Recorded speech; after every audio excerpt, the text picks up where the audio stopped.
I know there's about 15,266 videos about this movie already, but I woke up today feeling like I needed to do something for humanity and decided to make that number 15,267. Where do I even begin with this one? How about with Super Mario Galaxy? The game. Super Mario Galaxy for the Wii, which has also been re-released in 2 separate collections for the Nintendo Switch, both of them overpriced. Now that game is fantastic. Mario Galaxy is one of those all-timer games, a game that inspires people, a game that moves people, and above all, it's a game that's fun as hell. In terms of level design, this still holds up as one of the greatest 3D platformers ever made. Level after level, idea after idea, so many awesome platforming bits, cool power-ups, creative enemy designs, and I mean, for a 20-year-old game, the graphics still hold up, man. This is one of those games that shows that a strong visual identity beats pure graphical fidelity any day of the damn week. And I mean, come on, the music. Holy fucking shit. This game has one of the best video game soundtracks ever created by a human being. It's that goddamn good. I know this is just about the least novel thought that can be expressed on the internet, but it's just so true that I can't help but state it in the most genuine of terms. This was around the time Nintendo really started leaning into orchestrate scores, and there's so many bombastic belters to make you want to do nothing more in life than to put on a bumblebee suit and fly into war. But then there's also the more playful tracks, all kinds of fun jingles, challenge and boss themes, and of course a whole array of just the most beautiful compositions you'll ever hear in a video game. How can I not explicitly mention the Comet Observatory theme? What's crazy about this one is that it manages 2 things at once. For one, it makes me want to keep playing Mario Galaxy rather than turning off the game. But at the same time, it makes me not want to jump into the next level because I want to keep hearing this music.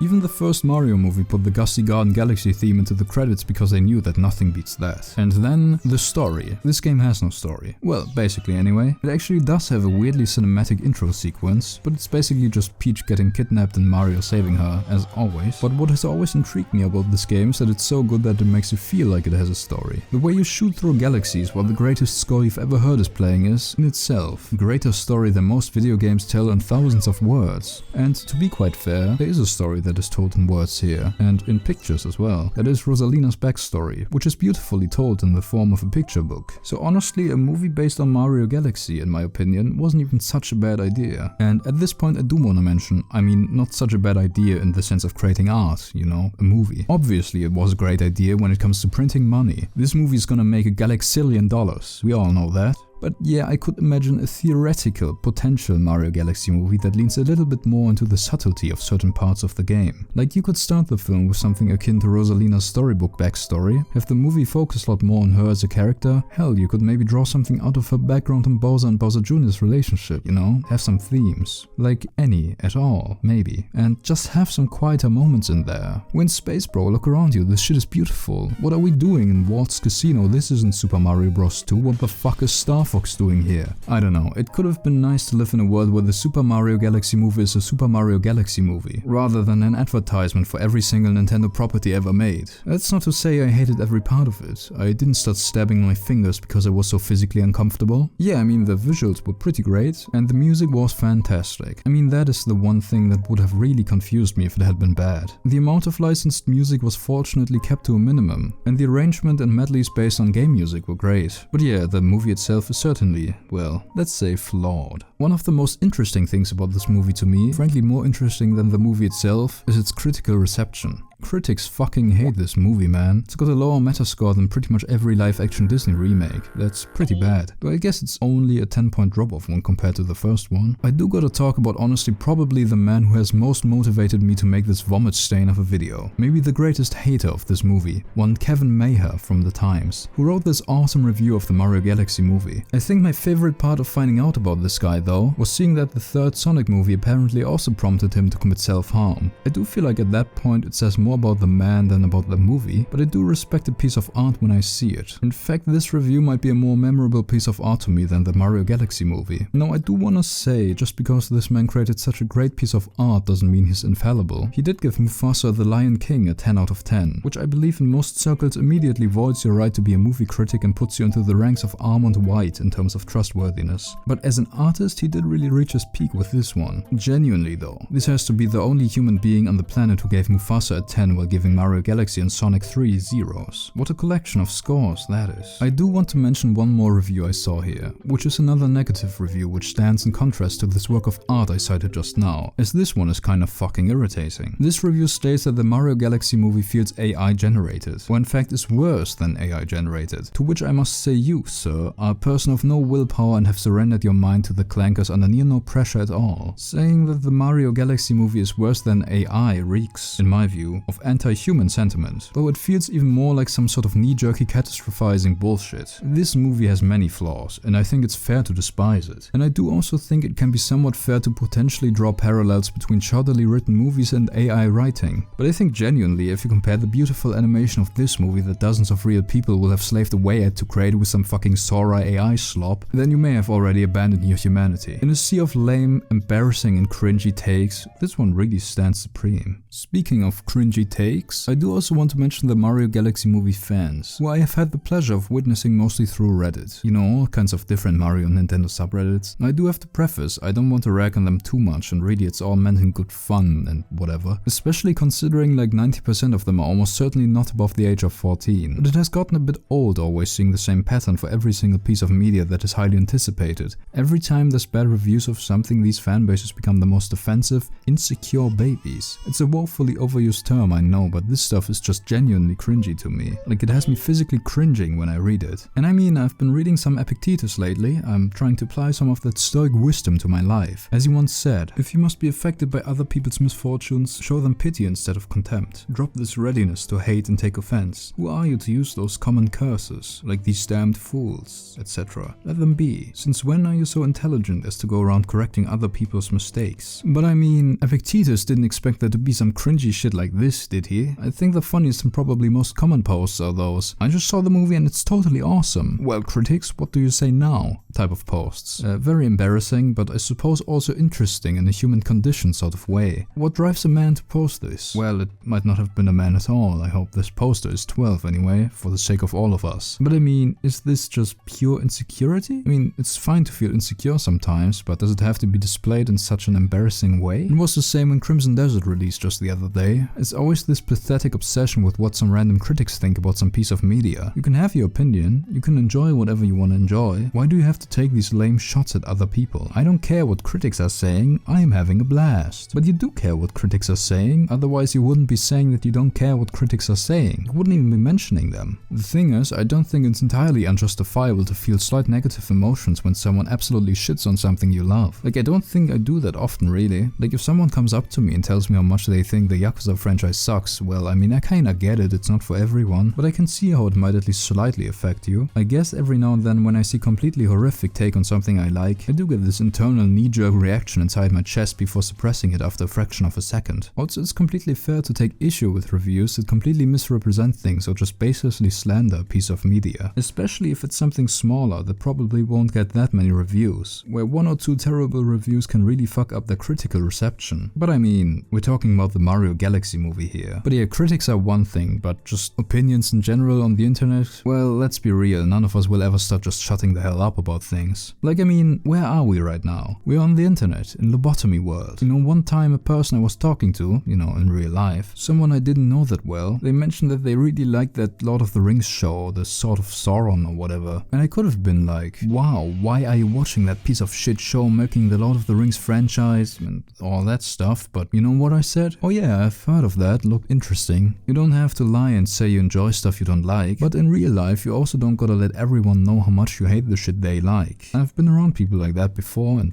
well, shit gets exhausting. Sometimes you can just choose to not, you know, say things. But on the internet, in our great troglodyte echo chamber, fellas like you and me, we can just vomit these opinions out, and we do. And to what end? Tell me, to what end? What, do you think I have the answer? I mean, why are you even here? And I don't mean why do you even exist? I mean, why did you click on a video titled "The Mario Galaxy movie made me divorce my wife"? what does that even mean? You are sitting there scrolling, looking for something absurd to engage your brain that tiny bit to take your mind away from the crushing weight of reality. Or maybe not. I don't know you personally. I don't see you. I'm just a voice from the past, recorded for a purpose not even the owner of this voice is truly able to grasp. Life is absurd, and it's getting absurder by the damn minute. That's my take on it. But yeah, apart from the anti-critic stuff and whatever else I was talking about just now, getting back to the movie at hand, I saw a lot of presumably children defend this movie in some pretty fun ways. You know, it's kind of cute really. Reminds me of my own childhood when I was bummed that everyone was hating on the Star Wars prequels or some other bullshit, and I was thinking, how can anyone hate this? It's epic. But yeah, I'll just hope they are children mostly. Which isn't to say that grown adults are not allowed to enjoy this movie. I mean, I don't think it works well as a movie, that much is true. But I also don't think it's torturous to sit through, nor do I think it's somehow worse than AI generated. And I also don't think it's the death of cinema or animation any more than a whole host of other Hollywood productions. At the end of the day, it's a pretty short watch. And as I said, animation and soundtrack here are pretty top notch. The character designs are almost all quite good. I mean, they're basically lifted from the video games, but I think they're pretty neat translations into the animated movie medium. So that's worth something. And there are some pretty well made and directed action sequences here. So if you can get yourself to care about those, even though there's no emotional resonance behind the characters featured in these sequences, then certainly this might become an enjoyable enough romp. I think people on the internet can get a bit bogged down in their misery sometimes. Life these days is hard enough as it is. If you do manage to enjoy a potentially substandard piece of fiction, well, that's not some immoral vice to be fixed, is it? At the same time, you gotta realize that people trashing that piece of media aren't attacking you to ruin your fun or whatever. At least most people, I hope. But more so in the hopes of the creators of it taking note of criticism and making something better in the future. Which, in this case, will not happen. Anyway, I was talking about defensive comments I've been reading, and something that's been sticking out to me are counters to complaints about the movie's story, character arcs and pacing. I think these things are sticking points for most of the movie's harshest critics. And I mean, it's absolutely the same for me. This movie's story is razor thin, and outside of the beginning and ending and some small scenes in between, it feels like nothing is happening to move any story anywhere. Rosalina is kidnapped by Bowser Jr. at the start, and from there on the only things that happen are the good guys moving to save her, and Bowser teaming up with his son. Certainly other things happen, but almost all of it felt so inconsequential to me that I just couldn't get myself to care. This is especially true in terms of characterization. To me, one of the greatest aspects of art is characters. Creating characters and showing us what makes them unique, having them go through things and see how they react and change. You know, that simple stuff. Thus I ask, which character in this movie has any character arc at all? Mario, Luigi, Yoshi, Toad? I don't think for any of them it can be argued they have anything approaching a character arc. Rosalina, Bowser Jr. and Peach don't really have one either. With Peach I guess it could possibly be argued. I mean, she's looking for a family and then she finds Rosalina, but her character itself doesn't really change through that. And then there is Bowser, who does have a character arc, which is probably the clunkiest, least satisfying character arc I have seen in any piece of media in recent memory. He starts out trying to be better or whatever, possibly stop being evil, then Bowser Jr. shows up and Bowser chooses to just be evil and then he gets like red eyes and shit. I don't really care whether Bowser turns good or stays evil or whatever he wants to do, but if you're going for something like this, at least make it a little bit more engaging than I was evil but now I'm good or wait I'm actually evil again. Some of the comments I've been seeing defending this are taking criticisms pretty literally. I think a lot of people have been saying that this movie has basically no story and no character arcs. And some people are saying stuff like, actually there is a story. Or, well, actually Bowser has a pretty big character arc, which sure are things that can be said. One of my favorite comments I've seen was someone saying, actually I don't think this movie was that fast-paced. The Lion King Mufasa Chronicles Tokyo Drift was fast-paced. This one is actually pretty slow for a modern movie. To this I have two things to say. First, why does this Mufasa movie keep coming up? Curious. Second, if you genuinely think this movie is paced at anything but breakneck speed and is slow compared to other modern movies, then I'm pretty sure the only other movies you have been watching are TikTok summaries of movies. And I guess maybe the Mufasa movie. There's no other way to explain such an opinion. I think there's like a grand total of 2 scenes in which the movie is given some time to breathe. Outside of that, there's just one thing happening after another. This has been echoed many times by now, but this movie truly does feel like it has YouTube Shorts pacing. I think the worst offense of all, though, is people saying things like, it's just a kids movie, what did you expect, The Godfather? I don't think I have to tell you that kids movies don't all have to be lobotomy simulators. I'd say a majority of people who like animated movies will agree that they can have more substance than just funny wahoo guy, bad jokes and pretty colors. But I also just hate this bizarre false dichotomy, as if a script can only be either some award-winning masterpiece or a brainless piece of trash. The great thing about a decent script with a serviceable story and some simple but well thought out character arcs is not just that reviewers can check boxes on their little list and say that the story was fine or whatever. That seems to be the opinion of these people who don't care whether the Funny Plumber movie has a story or not. The great thing about it is that it elevates the rest of the movie.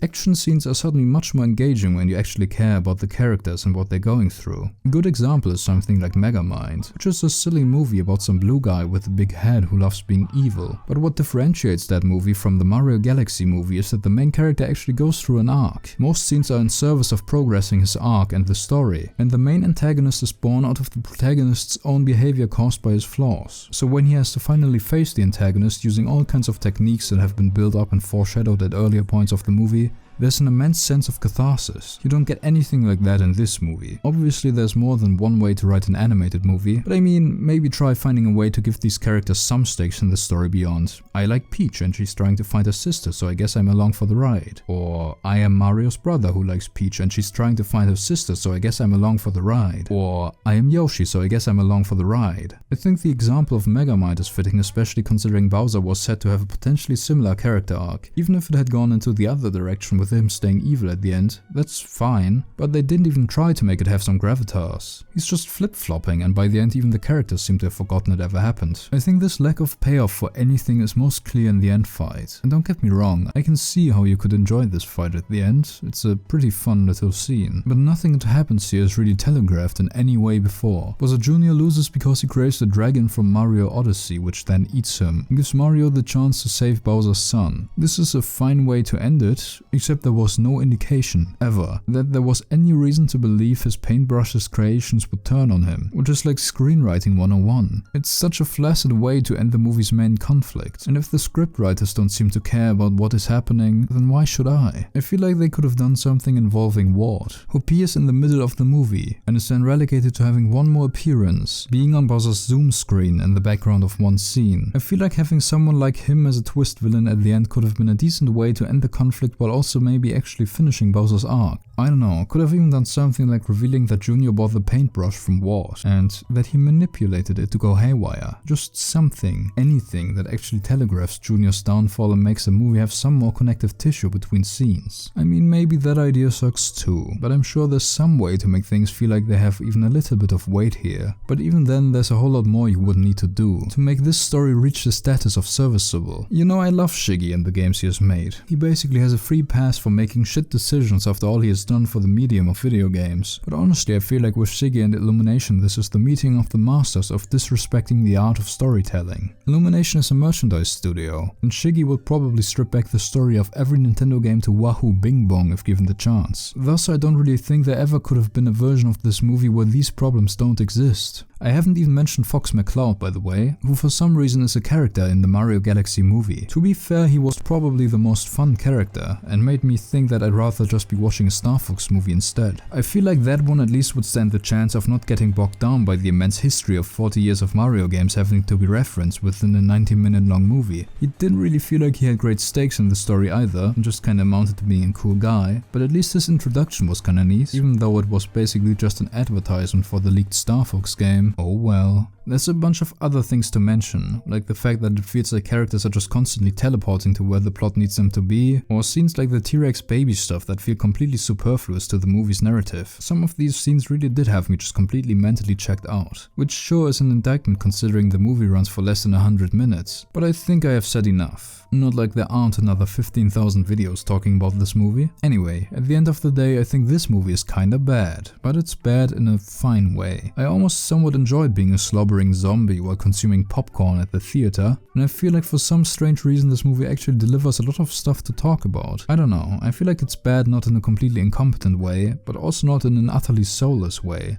mostly just in the way that it doesn't use the medium of film to its advantage at all. I've been enjoying reading discussions and watching videos talking about this movie though. I think above all, I wish we lived in a world where there had been a chance that this would be better than it is. But I just don't think you can expect an Illumination Mario movie to be good. Not in this reality, not in this galaxy. But if nothing else, this movie did not make me want to jam a sharp object into my hand, so I guess it could have been worse.